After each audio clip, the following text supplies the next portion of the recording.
A lot of these lip products are made with plastic and microplastics. Who is looking at that ingestion data for that ingredient? I'll tell you, no one.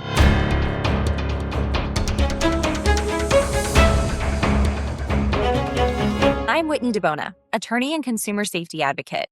I believe that when it comes to your health, you deserve to hear all the evidence. That's why I'm sitting down with the leading voices in law, medicine, and advocacy to help you make informed decisions where it matters most. You're listening to Health on Trial, brought to you by Drug Watch. Court is now in session.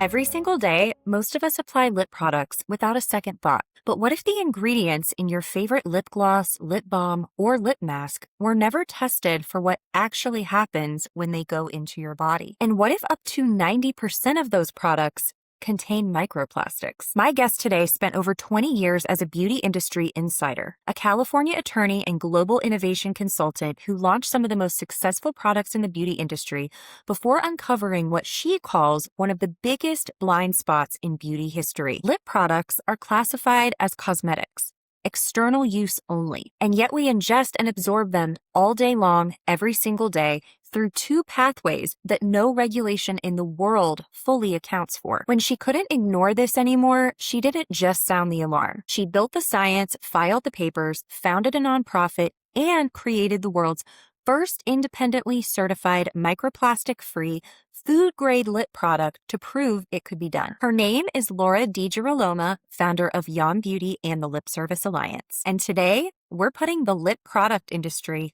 on trial. All right, Laura, welcome to Health on Trial. I'm so excited to have you here today. Thank you. I'm actually I feel wonderful about being here because I feel like we're coming full circle. Yes. Since I reached out to you a couple of years ago going, oh, I love your content. I'd love to connect. And here we are. Yeah.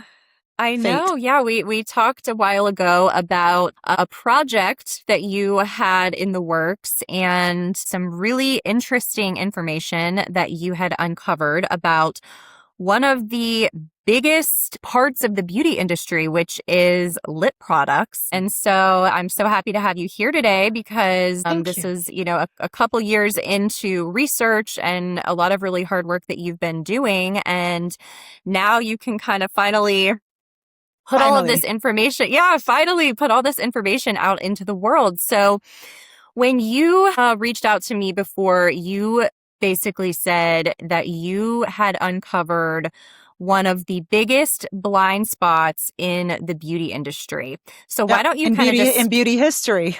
Beauty history. So why don't you start off by telling us what that is, and then what is the blind spot that we've been overlooking?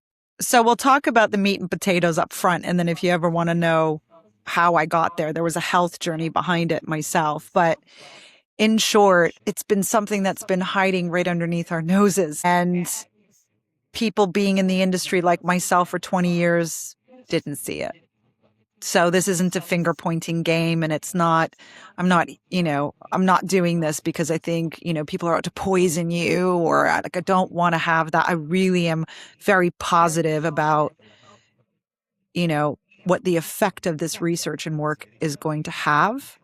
And I'm going to give all the brands, all the people in the industry, the benefit of the doubt that when this thing starts to really unfold, they're all going to want to get on board and making positive changes. But the blind spot is, in essence, lip products are classed as cosmetic. And a cosmetic is an external use product. It is, depending on where you are in the world, it is always regulated as an external use only product. You will have exceptions in the world in the regulatory frameworks where they may consider things like incidental ingestion at extremely low rates. But the blind spot is essentially lip products are classed as cosmetic, which are topicals. In essence, like a foot cream. And when you have that assumption, the ingredients that would be considered safe and non-toxic and that sit on the skin start to now refocus when you think there's a dual pathway of exposure that no regulation regulates for. So the first one is ingestion. Some regulations in the world, like the EU, will acknowledge it, but the rates of ingestion for daily exposure are so low. It has nothing to do with how we use lip products today. The exposure rates for kids that are applying lip gloss twice an hour, which is very common when I speak to these kids. It's just not the same thing as a lipstick twice a day. Very different exposure rates. But in the US, there are no exposure rates for ingestion at all. So around the globe, when you consider something as a topical, and yet you're ingesting it all day long, especially with the way we wear lip products today, and we're flavoring them like food, and we're encouraging the licking of the lips with the way that we create them, then you have the other pathway, which is a serious blind spot, and that is lips have very special skin. Science since 1988 has been telling us they're more like sponges than they are like these complex barriers like your regular skin. And yet, while the pharma industry recognizes this area of your body as extremely absorbent, it's a drug delivery system. So they've done a lot of work and research on that. But in the cosmetics world, there's no delineation between this type of skin and this type of skin.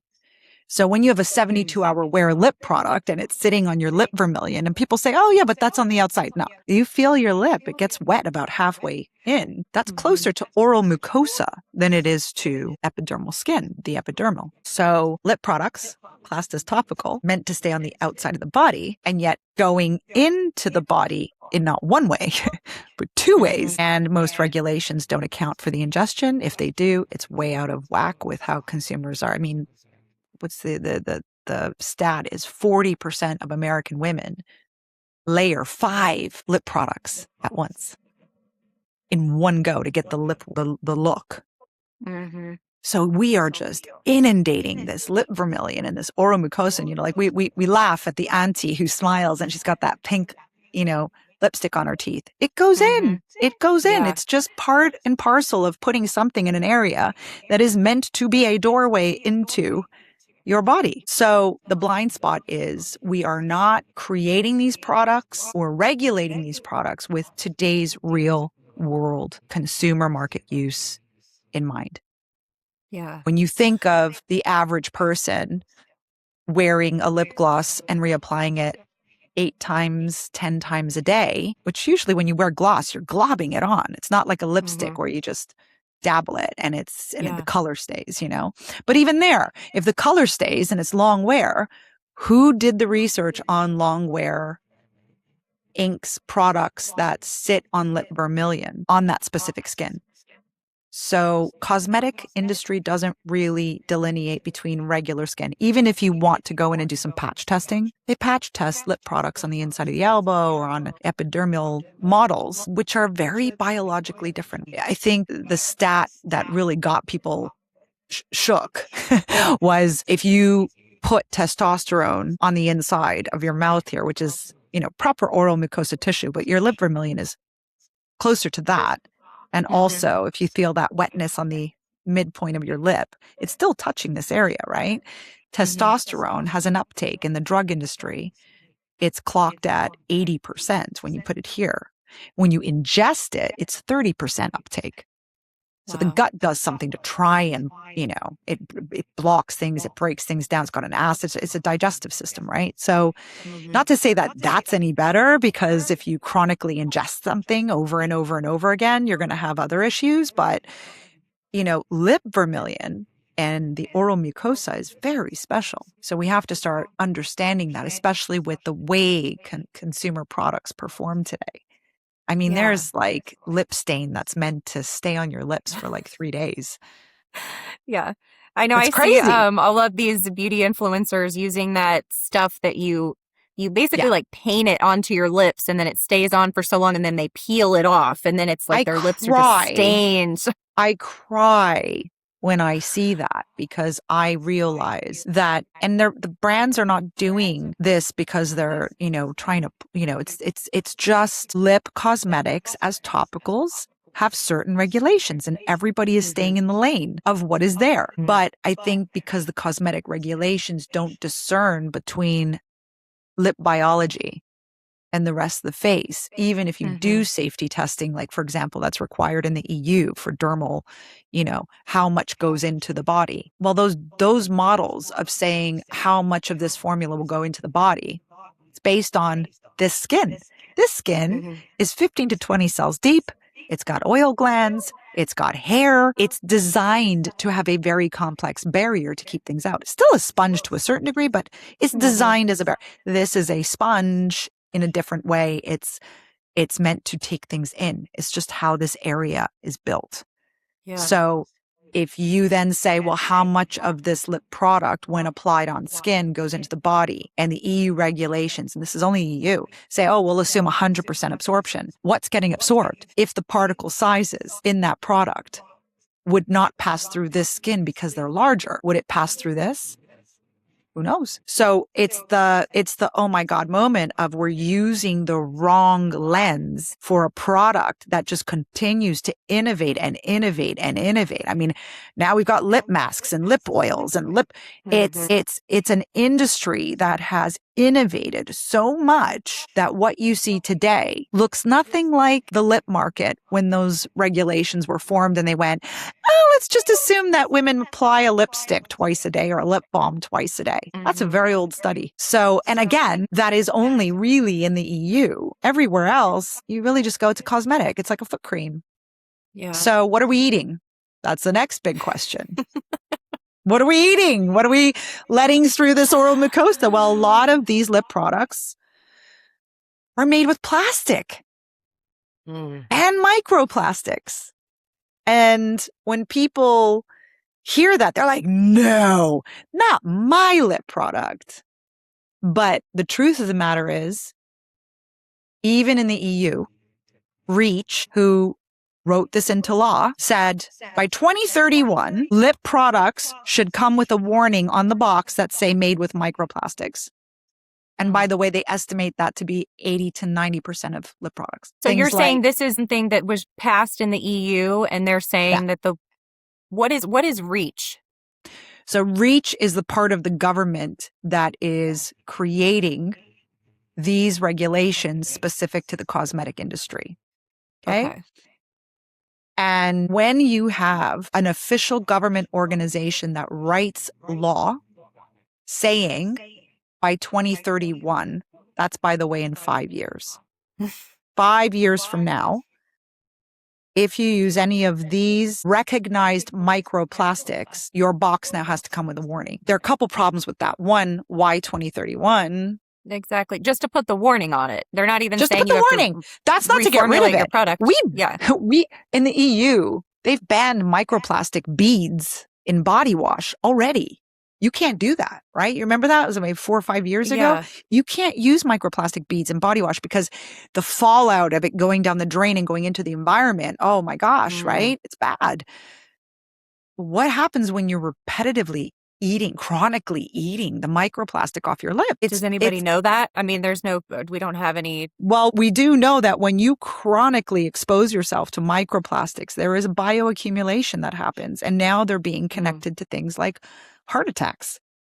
I mean, the research now is really coming out. So if you look at things like acrylic copolymers and you look at any of these ingredients that are commonly used in lip products to film form, to keep the color on the lip, to make it last longer, to give it shine. As soon as you see high shine or long wear, or likely plastic in that.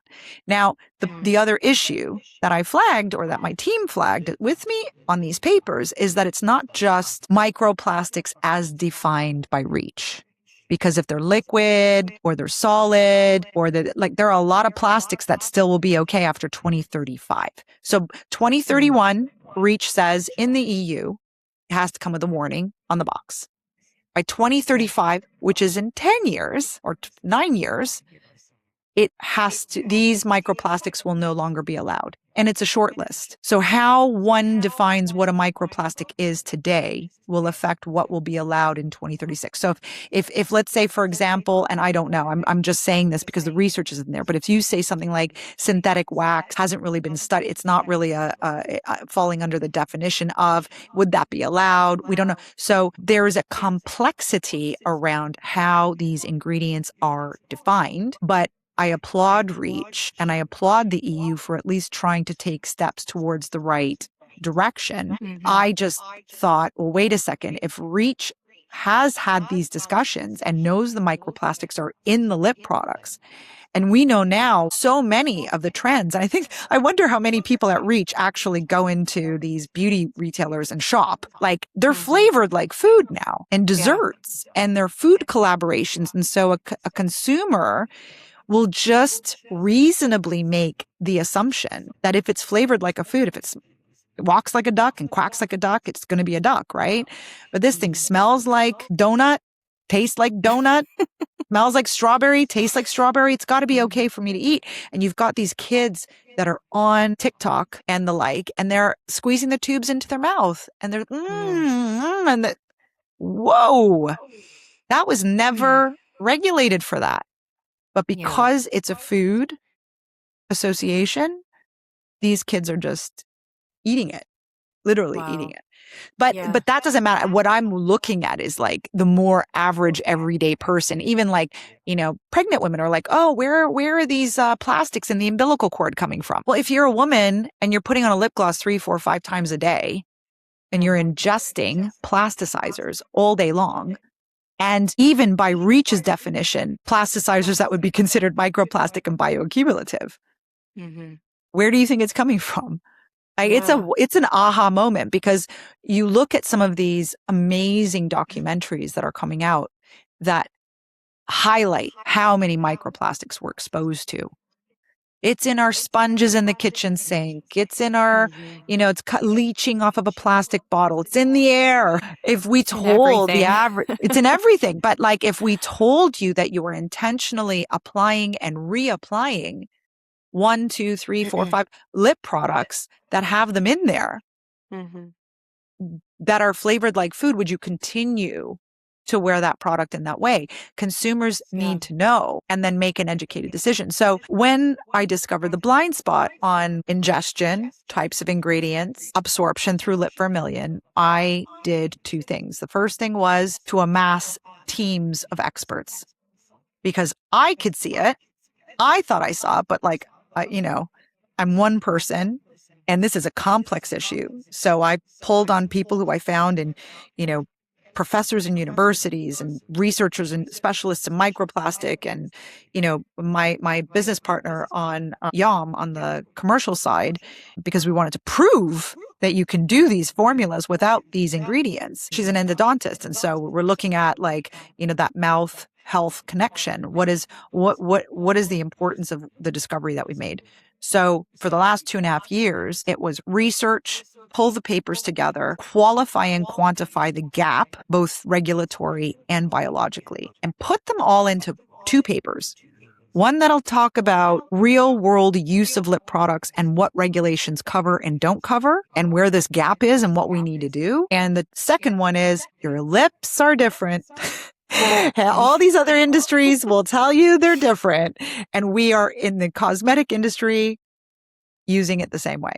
The problem is, I think, with especially women and now young girls, is that we have conditioned ourselves to just apply and reapply without a second thought.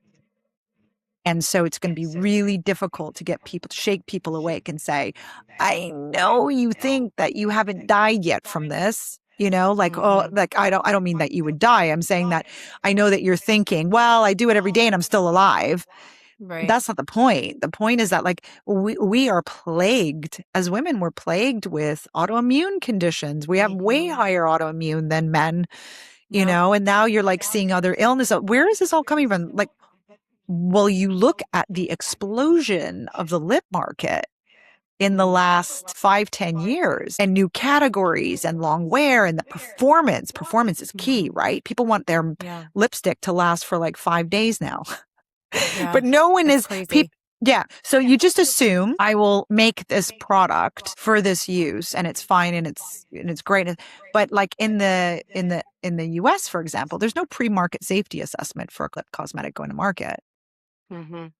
So there is a gap. And then because of the food flavoring and the joyous flavors and aromas and smells, and by the way, most of the time it's fragrance. So what would you say if you were putting something that had perfume fragrance on an oral mucosa Mm-hmm. when a lot of these things are proven to have endocrine receptors?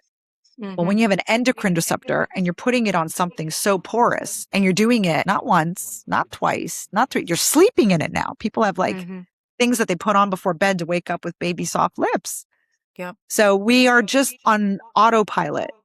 And what I wanted to do was create the papers. The first thing was create the papers so that we had everything in one go that people could look at, the science, the reviews. And now that it's being peer reviewed and we know it's solid. The Lip Service Alliance, we formed as a nonprofit to raise consumer awareness on the issue, to look at advocacy and making sure that if there are policy changes or regulatory changes that we get on it, and to close the science gap, the data gap, and encourage innovation in a way that puts lip products pointed in the right direction, given the discovery of that dual pathway exposure. How do we formulate now for that?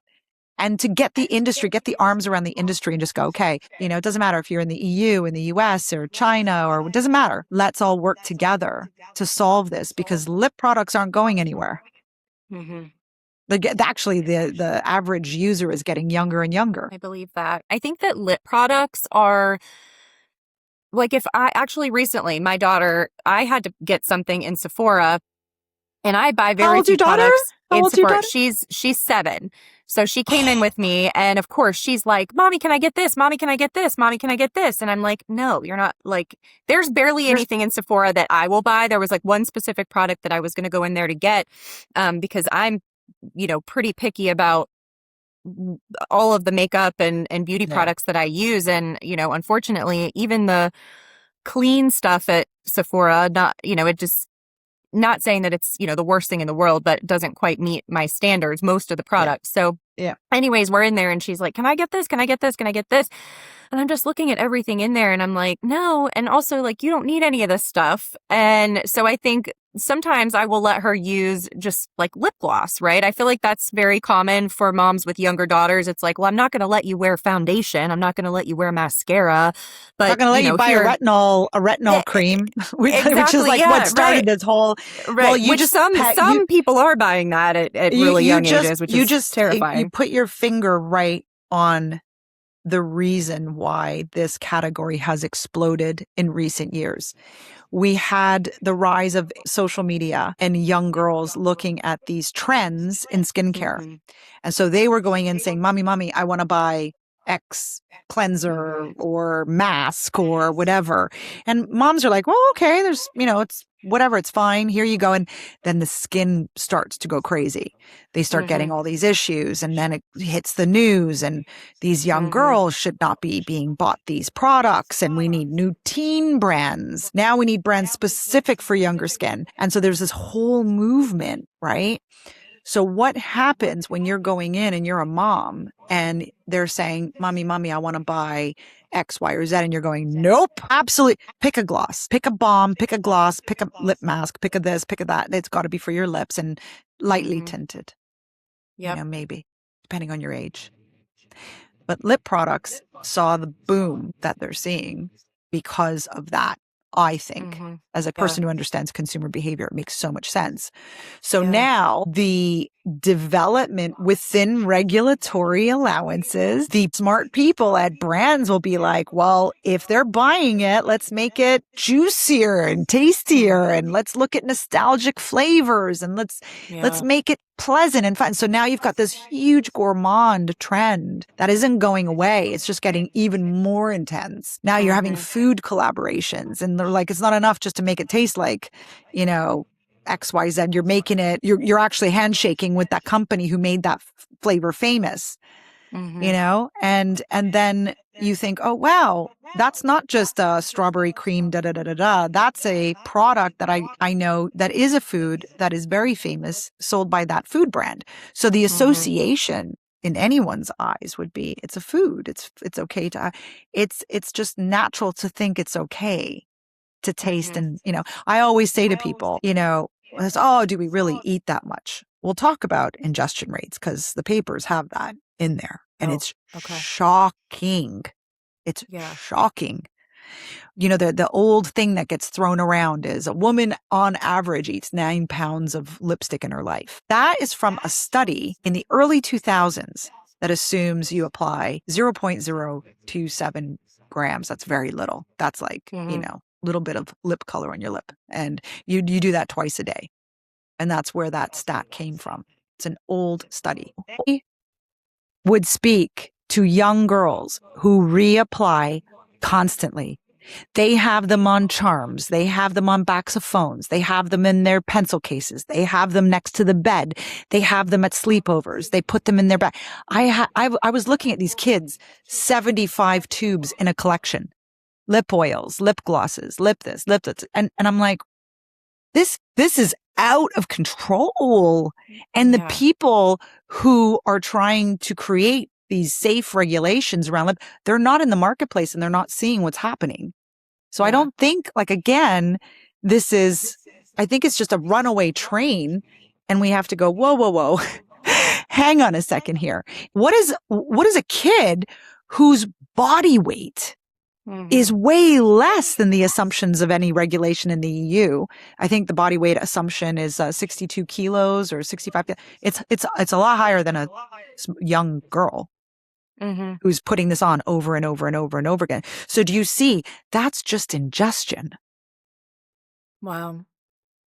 That's just ingestion. Then you look at absorption through oral mucosa, and you look at some of these kids going, I always say, hey, if you want to discourage someone from eating the lip product, make it taste disgusting. Make it taste like, sour milk. Right. Would that sell? Not like Skittles and all of the flavors of I'm saying candy that they're selling to kids. It's subconsciously encouraging the ingestion and the lip licking. Of course it is. It's also giving someone that feeling of it's okay. And you think, if you're applying it 4 times an hour and you're at school applying it 4 times, how many tubes of lip gloss is your daughter eating? Now, that's just what if we broke down what is typically used in these lip products so you understand what you're eating? Now your hair is going to go gray. Now it's going to go gray. Because if I told you 80 to 90% of those products contain microplastics,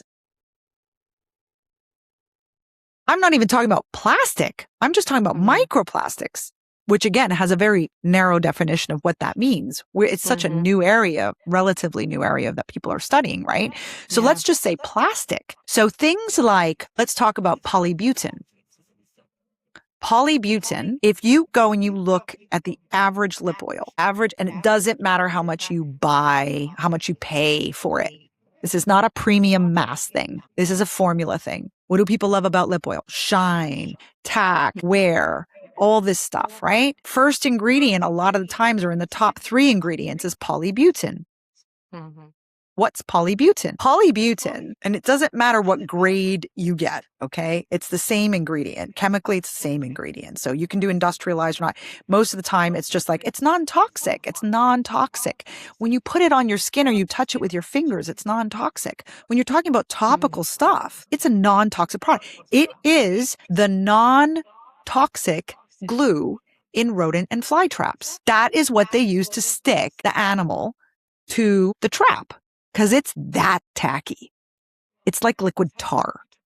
Okay? Polybutene is so common in lip products. You go and look at it. In fact, if you do a health app and scan your lip product, there are lip products that are getting scores of 80, 85 that have that as its first ingredient. Wow. If it's just topical, that's accurate. But if you're saying you're chronically ingesting this product, who is looking at that ingestion data for that ingredient? I'll tell you, no one, because we've missed the classification of lip products as topical only with no special consideration has caused the blind spot. Which I think you see is why this is so crazy. Crazy, because it's just common sense. You're putting something on your lips. Clearly, you're going to be ingesting some of it. Maybe the question is how much, but you're obviously going to be swallowing it. You're going to be licking it off of your lips. I just took a sip of my drink like this. First thing you do, forget when you have a conversation and it's just craning it in through your teeth, touching your lips. So as you're talking, as you're licking your lips, as you're having a sip, as you're having a burger. I mean, there's this like famous thing where somebody was about to dig into a burger, and before she dug in, she put massive amounts of gloss and then went to eat it. And I was like, oh my God. How are we doing this? But now you flavor it like food. So you just automatically subconsciously go, that's okay. I always laugh when I talk about, the boyfriend effect, like these, I don't know. I had this with my several boyfriends growing up, whether you put your gloss on, you're so excited, you look so fabulous. And then he goes to kiss you, and he's like, ugh, ugh, ugh. And they wipe it off because it's so disgusting. And I say, I wonder if we are so conditioned to wearing it all the time, feeling liquid plastic on our lip doesn't really faze us. Yeah. But sometimes if you really smell it, well, and the thing is, if you really smell something, the fragrance level in these products they're so perfumed. You open it up and you could smell that strawberry shortcake or whatever it is from here. Yeah. But listen, think about like a cherry chapstick. I mean, I feel like I can smell that just, thinking about it. Instant. But microplastics are only one part of this problem. If we want to get all legal here, one of the issues I pointed out in the paper on the regulatory side was the titanium dioxide paradox. Okay. So when I looked at quantifying or understanding this blind spot from a regulatory standpoint, of course, the EU is applauded for being the strictest regulations in the world for things like food and cosmetics, et cetera, right? We feel like we've got, our stuff together. So I was like, okay, better than we do in the U.S. But well, I think free market and we can talk about this, whether or not the answer to this is further regulation or what, self-policing. That's why I started the Lip Service Alliance as a nonprofit. No more lip service when it comes to lip safety. We need to put our money where our mouth is. That's what that's all about, right? So self-policing and changing regulations take forever to change. Yeah. We know that. It's really difficult, which is why a lot of people go to the tort system, or they go to these, they try and go these avenues so that people wake up and change. We don't need any of that. What we need is for people to go, this makes sense. Now we have the papers, we have the science. This is people who are very well respected in the industry are backing this up. And now we have to figure out what we need to do as responsible citizens, as responsible businesses, as responsible brands. How do we change this? And how do we do it as quickly as possible? Because you got a lot of young girls really ingesting and absorbing a lot of this stuff, which is kind of scary. But, really scary. if we look at the titanium dioxide paradox, let's talk about that because that's so much fun. It really shows you that even in the EU, we have some work to do here. In the EU, in 2022, there's a big controversy around using titanium dioxide in food, right? You talk to, all the food influencers in the US, and they'll talk to you about getting titanium dioxide out of food. The premise for that is that there is very strong evidence to show that it is a genotoxin. What is a genotoxin? It's a chemical that when it goes into the body, it messes with your DNA, which is the precursor to cancer, right? That's why you want to care about genotoxins. Endocrine disruptors, making your body and your hormones all over the place. Titanium dioxide as a genotoxin would be like messing with your genes. So we have evidence. We know the EU heard the evidence and said, we don't like this. We're going to ban this in food. So they banned titanium dioxide from being used in any foods as of 2022. right? What they said was, we cannot recommend any safe level when ingested. Wow. It's amazing, right? I mean, you still have it in the food system in the US, but in the EU, they're like, no safe level can be recommended. We will not allow it in food. What is the number one ingredient used in lip products for color? Titanium dioxide. And it's allowed in the EU. It's not banned there. Which is crazy, because if you think about it, this is the blind spot. This is why the blind spot's so crazy. If your food system in the EU bans it because there's no safe level, and your cosmetic regulations do not ban it, even though your cosmetic regs acknowledge that you're eating 0.05 grams of your product a day, how did that slip through? And what else is slipping through? How do we look at this in the right way? Now, titanium dioxide sometimes uses at significant levels because it's used to create opacity in the color. It's a whitening agent that if you put pink, let's say you put a synthetic dye, that's another bag of worms.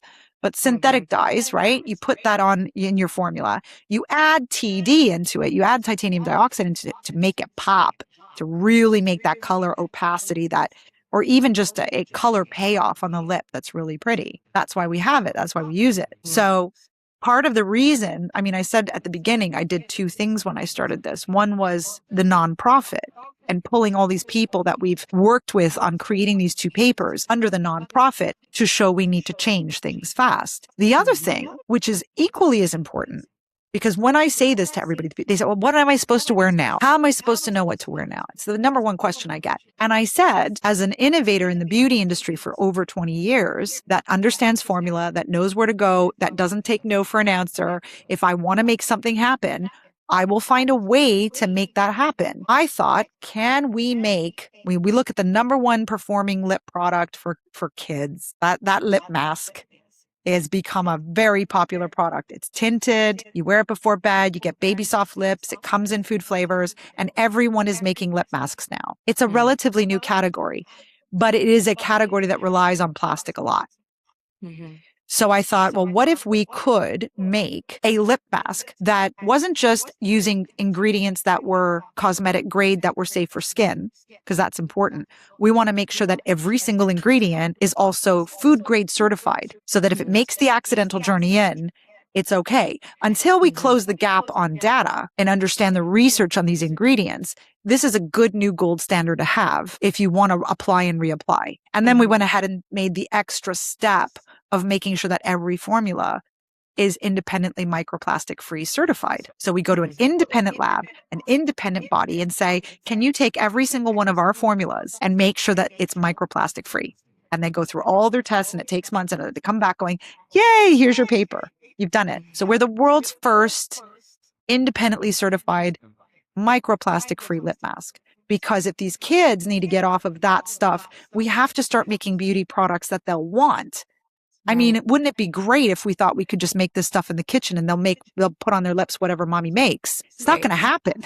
Not for most kids anyway. They want the cool stuff. They want it to be cool. They want it to be beauty. They want it covetable. They want to hold it. They want a purse, a bag clip with cutesy things on it. And it's an experience. And we wanted to be able to say, look, we saw the blind spot. We get it, but we're going to make sure that we can prove to the world, it's a proof of concept, that we can make these products much better in a better way. That's what YOM is. And that's why we say YOM. YOM is only let in what loves you back. It's a philosophy of life and a philosophy of lip. Only let in what loves you back. If it's not loving you back, we all love XYZ that aren't great for us. But is it loving you back? Is that person loving you back? Is that, person you give so much of yourself, and it's all about creating really healthy boundaries in life. And I think weirdly, where there is no boundary in your mouth and you're letting all kinds of things in, we got to be really more careful of what we allow in. Yeah. I think. Well, YOM is an incredible product. I got to get my hands on it before you guys kind of officially launched, and it's amazing. I know sometimes we try some of these cleaner products and sometimes it's a little bit disappointing or it's an adjustment, you're like, Yeah. okay, maybe this doesn't work quite as good as, the toxic thing that I'm used to. But Yeah. I know I text you as soon as I used it because I was like, this That stuff was is so amazing. I was sweet. like, my lips are so soft. I love it. And then of course my daughter, as soon as she found it and got her hands on it, she took it and she loved it. Oh, And she loves it because I the forget what the flavor. flavor is, but the red Wild one. jujube. Wild Yes. jujube. And it has such a great flavor. So she, of course, Yeah. loved that. And I was like, well, I don't care if you eat it because I know that it's safe. So, Right. Well, um, peace of mind. That's what we're delivering to moms is peace of mind, mhm. but to women Yeah. as well and to men too. Yeah. The honey in the Milky Way is completely clear. We've been making Mhm. cosmetics with this stuff, with lip products, using plasticides for so long. Like we have nothing else. And I'm like, well, that's what I did for a living as a cosmetic, you know, um, innovations consultant was to go, well, how can I do this differently? And I just thought, okay, we got to scour the planet for ingredients that we could have both a cosmetic grade certification and a food grade certification. Because the problem there is clean made a mess of beauty. Clean is a subjective standard that has no legal definition. Clean is not legally defined. It is a marketing term that is defined by the brand or defined by the retailer, but there is no measuring stick that people can go, okay, this is what it means. I can verify that. And I said, my business partner and I agreed. We said, if we're going to do this and we're going to prove that we can do this, we need to have objective standards that people can go, I trust that.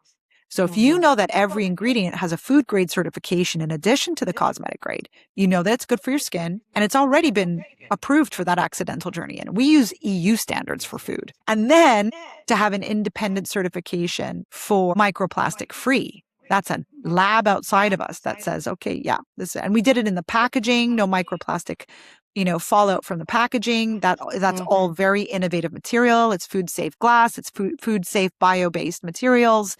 We really went to town on this to show, here you go. We can do this in this way that's much better for you. Yeah. Well, it's amazing. And like I said, the product is incredible. I'm excited to see what else you guys make. I'm hoping that maybe there's some There's a more lot in the stuff pipe. targeted Yeah. towards the Yeah. young girls, because that would be fantastic. Because, sometimes my daughter will get gifted things for her birthday or Christmas or whatever, stuff that she brings home from friends at school. And I'm having an absolute heart attack if she comes home with a Bath and Body Works gift set or something like that. And there was a time last year after her birthday where somebody got her this lip gloss thing, and I took it and I'm looking at it, and literally on the back of the package, it has a big warning sign that says, do not ingest. And I'm like, Yeah. of course she's going to ingest it. Of course these little girls are going to ingest it. And it was food flavored something. I can't remember what it was, but so, I think that it's really scary to think I liken that to saying, put someone in water where there's no base and tell them not to swim. Yeah. Put it on your lip and tell that person not to eat it. It's going to happen. It has to happen because of life, how you live your life. It goes in. Now, it's like there's a saying when you're a chemist or you're a toxicologist, and it says the dosage is the poison. The dosage is the poison, right? So, I only use it this much. And that is something that is very common, right? And people are going to come back and go, well, we don't use, but if you are putting on something that to have microplastics in it and you're ingesting that and you're doing it a couple times a day, is that something that you would want, even if it's a couple times a day? So when it says do not ingest and there's a big warning, and you're like, okay, you try and apply it just to the outside. Again, that's just so you also pointed out something there that's really crucial. That's just ingestion, because the regulations, no matter where you are in the world, they are not considering unique lip biology when they are talking about absorption. And absorption will inevitably happen even if you just put on the outside. It's going to absorb through the skin because it's different skin, depending on the particle size. If it's got fragrance in it, if it's got, these are microparticles. You don't know particle sizes and what size will go through lip biology.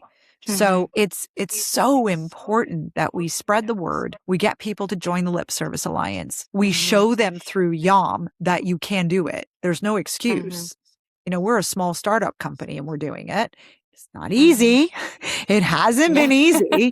And our pipeline and working on products, and like I am constantly knocking my head against the wall to say, no, it has to have the food grade certification. It's a non-negotiable for us. We have to show that we can do it. And so if you work with really reputable cosmetic vendors, cosmetic ingredient vendors, it's still very hard for them to get food grade certifications. So let's say a coconut oil, right? You can get a coconut oil that's both cosmetic grade and food grade. How it's processed, how it's stored, what chemicals you're allowed to use when you extract it, that is different for cosmetics than it is for food. That's another reason why we said food grade. Purity standards.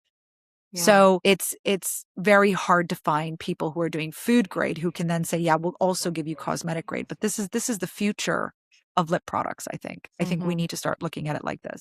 Yeah. Okay. So I could probably talk to you for 5 hours about this, but I feel bad because I just keep talking and talking, but there's so much to say. There's so much to cover here.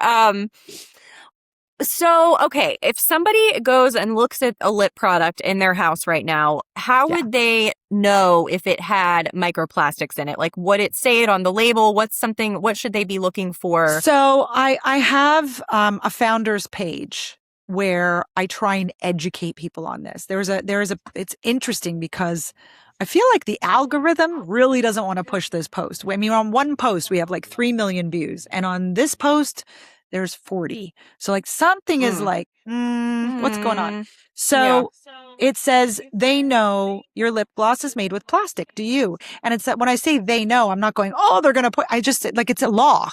They know because it's in the law. Right. The warning is coming in 2031. So they know. That post is great because when you click on it and you go 1, 2, 3, 4, 5, 6 in, it says 12 plastics in your lip product, your lipstick and your lip gloss. And it'll say polyethylene, nylon. My God, they use nylon 12, PET, acrylics copolymer, acrylics cross polymer. Polybutane is not technically a microplastic because of the way it behaves, but it is that ingredient we talked about in rodent and fly traps. You know, anytime you see a poly, you might want to go, oh, what is that? Because it's usually a plastic. So the plastics are one. Titanium dioxide is another. We talked about that. Fragrance and perfume. That is something I wouldn't recommend putting on your oral mucosa or your lip vermilion because of the potential endocrine disruptors. There's a lot of ingredients you're going to want to not be ingesting and absorbing.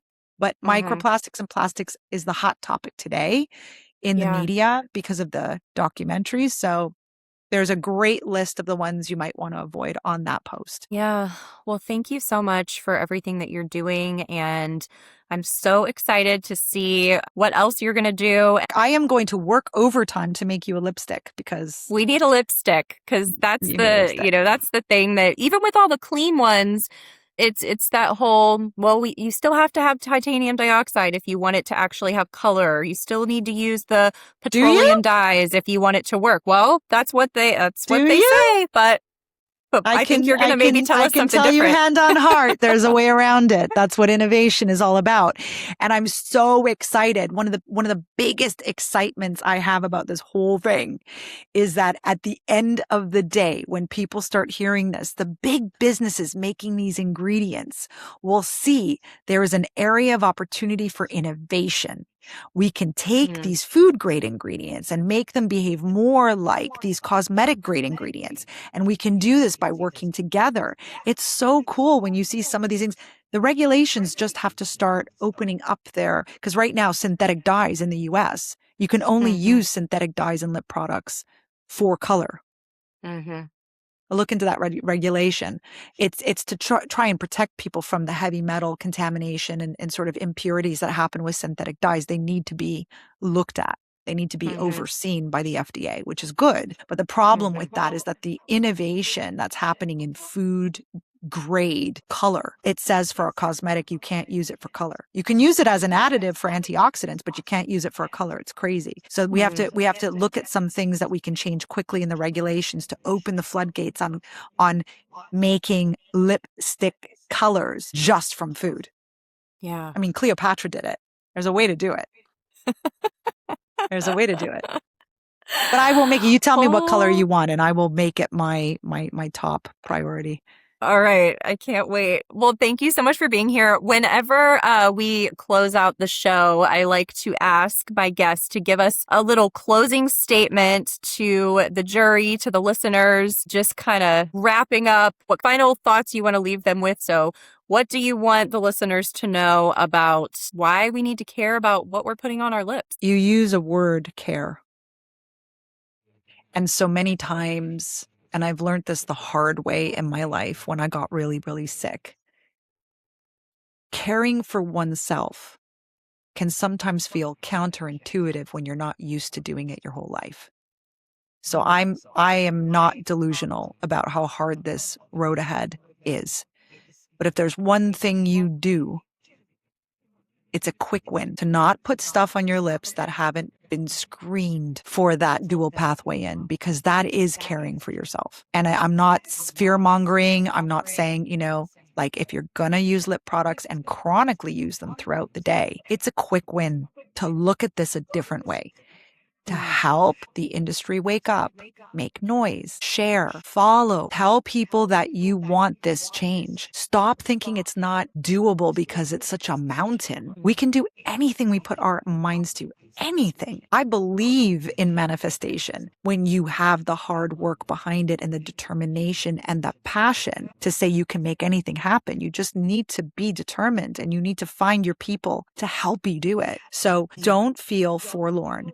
That is another reason why we did YOM, was to say it's not all doom and gloom. We're not just finding the blind spot and, saying, hey, we can't use lip products in the way that we're using them without really looking at this. We want to show there's hope. So take care of yourself. Take care and understand that every time you apply and reapply, we don't know what that is doing because we are not looking at the chronic ingestion at the rates that these products are being ingested.